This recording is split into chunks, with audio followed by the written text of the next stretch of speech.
প্রধান উপদেষ্টার কাছ থেকে নির্বাচনের সুস্পষ্ট তারিখ না পাওয়ায় হতাশ বিএনপির ডিসেম্বরের মধ্যে নির্বাচনের দাবিতে রাজপথে নামার প্রস্তুতি নিচ্ছে। দলটির একাধিক শীর্ষ নেতা জানিয়েছেন, প্রতিটি শহর ও জেলায় সমাবেশ সহ অন্যান্য কর্মসূচি আয়োজনের পরিকল্পনা করছে তারা। বিএনপি নেতাদের ধারণা, সংস্কারের অজুহাতে তত্ত্বাবধায়ক সরকারের মেয়াদ আরও দীর্ঘায়িত করার জন্য নির্বাচন প্রক্রিয়া বিলম্বিত করার চেষ্টা চলছে। এই পরিস্থিতিতে নির্বাচন নিয়ে আলটিমেটাম দিলেন তরুণ রাজনীতিবিদ ও প্রকৌশলী ইশরাক হোসেন। শনিবার নিজের ভেরিফাইড ফেসবুক পেজে একটি পোস্ট দেন ইশরাক হোসেন। তিনি লিখেছেন, 2025 সালের মধ্যে জাতীয় নির্বাচন দিতে হবে। যথাসময়ে জনগণকে সাথে নিয়ে আমরা নির্বাচন আদায় করে নিব।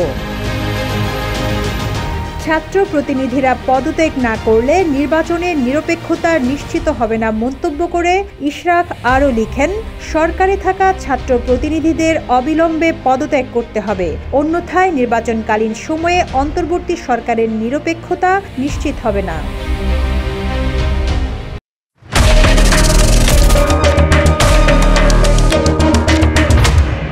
এদিকে ডিসেম্বরের মধ্যে আন্দোলনে নামার আগে প্রধান উপদেষ্টা অধ্যাপক ডক্টর মোহাম্মদ ইউনূসের সঙ্গে বৈঠক করার পরিকল্পনাও করেছে দলটির শীর্ষ নেতারা। তারা আশা করছেন ওই বৈঠক থেকে তারা নির্বাচনের সময়সূচি জানতে পারবেন।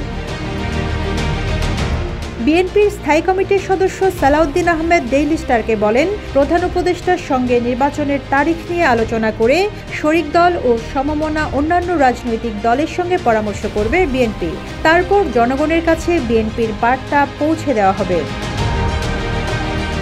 বিএনপি মহাসচিব মির্জা ফখরুল ইসলাম আলমগীরও শনিবার বলেছেন, প্রধান উপদেষ্টার সঙ্গে সম্ভাব্য বৈঠক ও দলীয় কর্মসূচি নিয়ে পরবর্তী স্থায়ী কমিটির বৈঠকে আলোচনা হবে। এর আগে গত 25 মার্চ স্বাধীনতা দিবসের প্রাক্কালে এক টেলিভিশন ভাষণে ডক্টর ইউনূস উল্লেখ করেন, এই বছরের ডিসেম্বর থেকে আগামী বছরের জুনের মধ্যে জাতীয় নির্বাচন অনুষ্ঠিত হবে। ঐক্যমত্য কমিশন সংস্কার বিষয়ে রাজনৈতিক দলগুলোর মতামত সংগ্রহ করছে বলেও জানান প্রধান উপদেষ্টা। Rizwana Rinti, news desk, Ittefaq.